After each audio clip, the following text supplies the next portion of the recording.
I extend that respect to Aboriginal and Torres Strait Islanders peoples here today. Thank you, Leash, for giving me this opportunity to say a few words tonight. You have been amazing tonight and you look great. Thank you. I believe our stories need to be told and need to be told by us. By us, I mean women of color, women of all background, women from all backgrounds.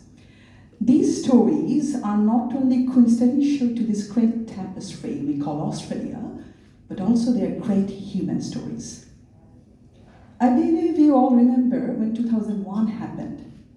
It wasn't a great time for a brown Muslim girl like me who wanted to go to West for higher studies.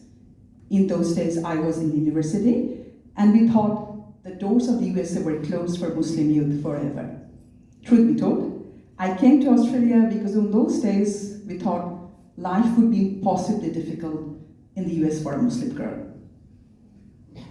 When I migrated to Australia, I left the country where I was born, where I grew up, where I first dated, where I got married. I left my family, my childhood friends. I left the place which I called home. Everything for a better future and security. The new country was a different world, different culture. It was lonely. I missed everything at home. That void was difficult to explain. In the social media, one may express, those who know, no. I faced racism for the first time in my life. It happened at a cafe, but I don't want to repeat the story because there's no relevance of that incident left in me. I have changed, and so did Australia in so many ways. Thank you. As you grow old, you realize it is gratitude that one must master, not grudge, to move forward in life. I realized I was privileged in that sense that I had the qualifications to enter the job market and the mainstream. But it wasn't the case for all immigrants. I saw vulnerable, underprivileged women from different cultural backgrounds suffering in silence. They all had that strange void in their hearts. It's difficult to articulate that, but I know from my lived experiences that language barrier, unemployment, lack of skills, domestic violence, religious and cultural stigma, social exclusion, and so many factors cause that vacuum to grow bigger and bigger, leading to mental health issues and sometimes mental illness. I also realized that people's socio-economic status contributes to their behavior and level of tolerance. That was eye-opening for me in so many ways. So, Sitara's story was born. It was born to create a safe space for women in Canberra and also to the underprivileged, vulnerable communities in Bangladesh. Sitara's story wants to know, what is your story? Regardless of who you are or where you're from, we want you to find your voice. As promised at last year's Gala, we have started intergenerational learning circles in addition to our talk shops in Canberra to address the challenges within migrant families. Because we believe our future should be based on cooperation, not conflict. We are also launching a growth program next month in the ANU in partnership with Canberra Women in Business, ANU alumni, helping SET, CDNI, Go Equal, Afghan Women on the Move, Canberra Circle of Women, and many more amazing teams and people in Canberra and Sydney. We will be setting up a drop-in center for the children of commercial sex workers in the rural areas in Bangladesh who are not attending school, and also an afternoon school for the school-going children of the commercial sex workers in rural villages in Bangladesh. Only because you helped us. You were always with us. I was speaking at the Department of Home Affairs just a few weeks back, and a gentleman asked me a very interesting question.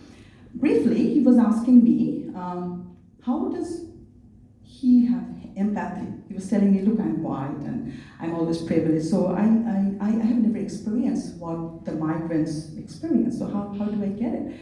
Look, I come from a privileged family, to be honest, in Bangladesh. I was born in Dhaka, the capital of Bangladesh, and I come from a Muslim family where my grandpa was very religious, but my dad was an atheist. But my dad did discover his spiritual self later, but that's a different story altogether. I saw them arguing over a table about everything around us, starting from religion to cricket.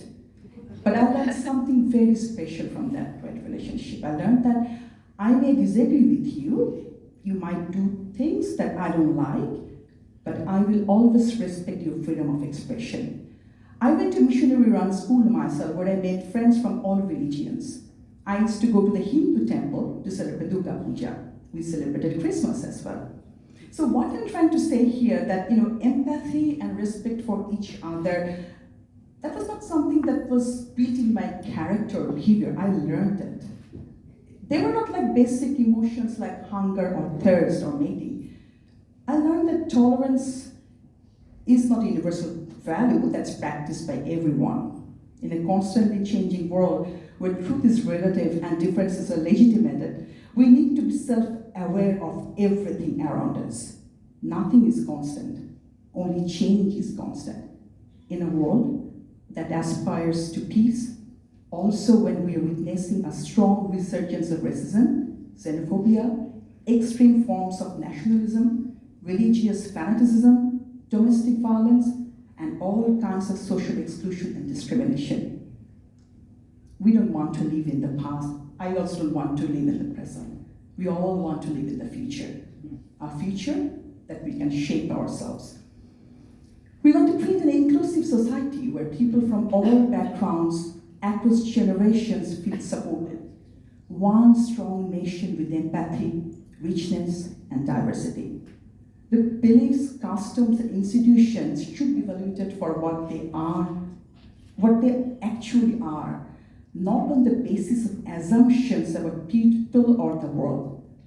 Because the quality of the people in this room tonight, the quality of the judgment of these people, that matters. Let's have empathy for everyone regardless of their culture, their religion, their background, because empathy, strength, and equality are the best Australian values, and we need to instill these values in us and in our future generations. We need to remember, many people might have lost absolutely everything in their lives, and for them, our empathy is the only opportunity to rebuild their whole life. Let's do it together. Thank you.